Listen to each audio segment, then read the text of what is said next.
Hi, everyone. Thanks for tuning in today. My name is Rhoda Lalog, and I'm the founder of Urban Consciousness. And today I have the pleasure of having a very dear friend and colleague, Nicole Marshall, join me. And just to give a little bit of context for those that are tuning in, what I have found really in my psychotherapy practice and recent conversations and connections, that there is an opportunity for people to really hear more about what psychotherapy is and who psychotherapy can be for and what benefits it can bring.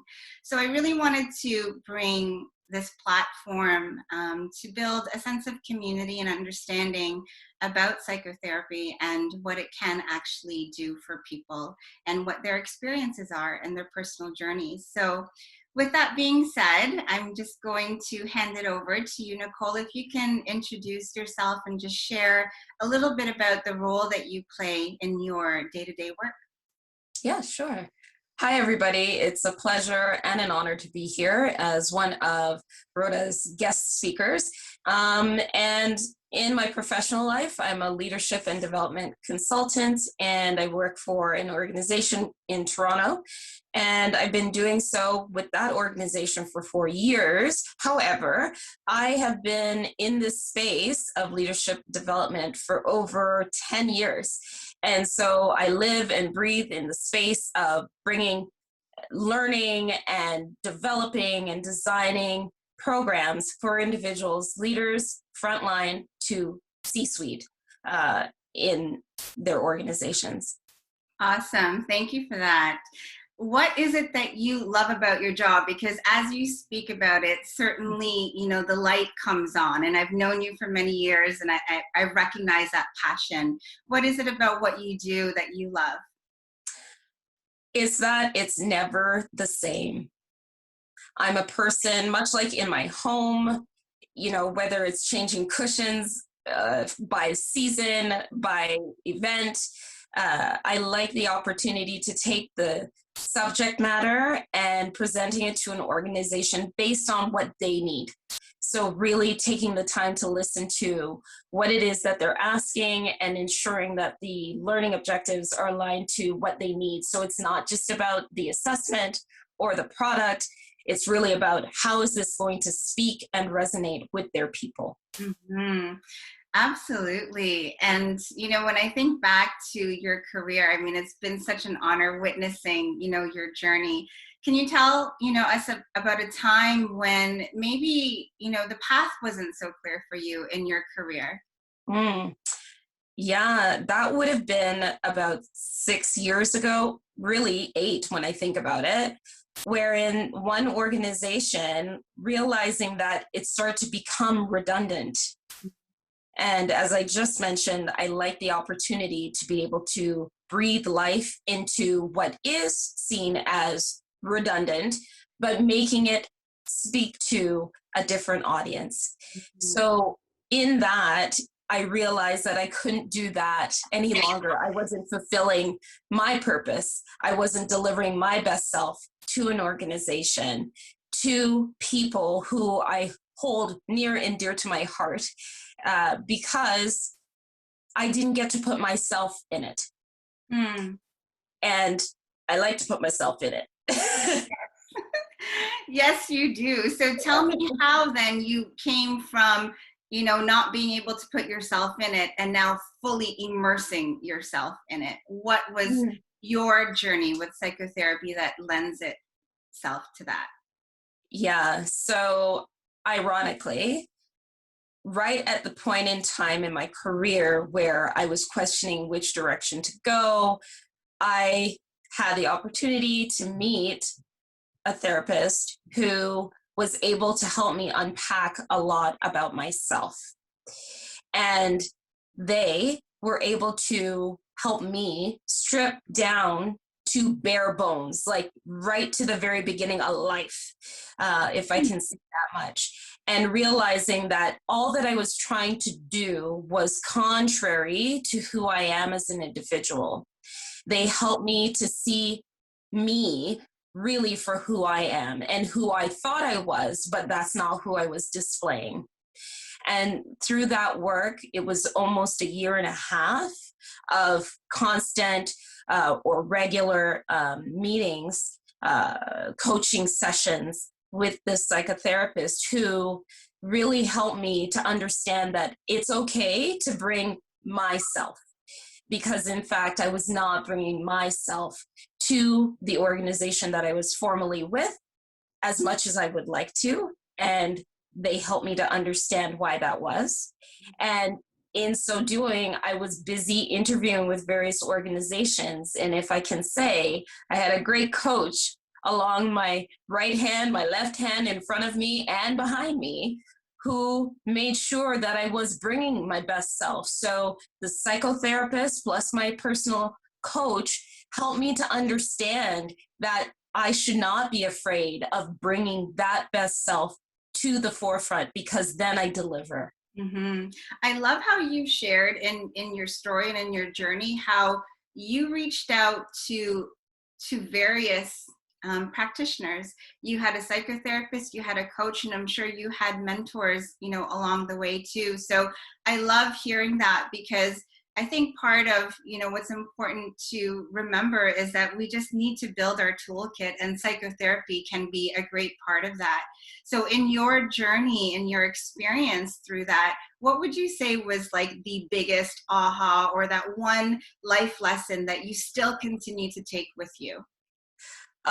One of the things that I continue to take with me is that the psychotherapist had me draw a circle and put myself in the middle of that circle, and to understand where everybody else is within that circle.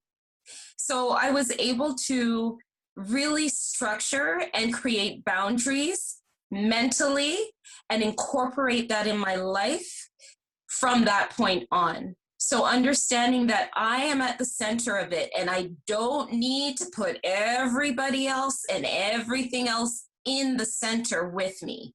It's on the perimeter. And I do it with so many things. And I've provided that same insight to my family, because it's about the circle of influence versus the circle of control. What's in my control and what is not in my control. And the only thing I can control is me. So understanding that what's going on in the world, particularly today, Mm-hmm. Mm-hmm. there's nothing I can do to shift it, nothing I can do to fix it, nothing I can do to correct it. I can't give myself a shot to void me of this disease. However, I can approach life with a different lens, and that's the lens that I take with me every day, Mm-hmm. knowing where I put in my boundaries, and those lines keep changing. Yeah, absolutely. Mm-hmm. Thank you for sharing that. And I love that you've actually shared a specific exercise that kind of was an aha for you. I think about people that might be watching this, and I think about life coaches versus psychotherapists. And a life coach might say, well, you can also learn that through coaching. That's actually a tool that we use as coaches. For you, what was the difference between having that activity with a psychotherapist versus a coach, you think? Oh, that's really insightful. And I can say this, much like in my profession as a leadership development consultant, remember you have these tools that you share with people. And whether they do anything with it or not, in the moment or not, there was something about that practice that became part of my daily routine, if not weekly routine, monthly routine. I think a coach will do so with good intention. The coachee is listening with good intention. But with psychotherapy, there was something about it being much like going to the gym. I can't expect to get better if I'm not doing the work. And it became part of my routine. to be very conscious about what was in that circle with me and what was outside of that circle. The professional coaching helped me to see that, but through the lens of work. It wasn't about me. Mm-hmm.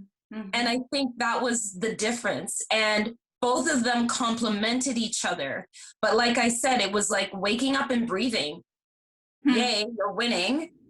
But knowing consciously became to know when to do something and when not to do something, how to do something and how to be present. That was more prominent through psychotherapy, is taking my whole self, not just the leadership development consultant part. Yeah. Not just my years of service, not just my years of expertise. It was about me. How do I bring myself? How do I show up every day? Awesome. Thank you for sharing that. So many great pieces of what you shared, I'm sure will resonate with people that are tuned in. So, on a last note, if there was some advice or guidance that you would give to those listening who may be on the fence about whether psychotherapy could be a good path for them, what words would you leave them with? Widen your circle. Cast a net and pull on so many different resources. I encourage people to consider therapy. I am a proud person who enjoys the benefits of therapy. And like I said, it's taking care of yourself, which is so key, and to remove the shame from it. It's funny that coaching, leadership development coaching, or professional coaching doesn't seem like taboo, but it's okay. Cast your net, reach out to people. Everyone is struggling, and they didn't get to where they are without having that support. So your support doesn't come in one person or in one form. All those self-help books, they're great. Get people, have conversations, but cast your net and use those resources. Thank you so much, Nicole. This is You're so welcome. great. I thank you for being so with me today and fully present. Oh, thank you. Talk to you soon. For sure. Thank you. Bye. Bye.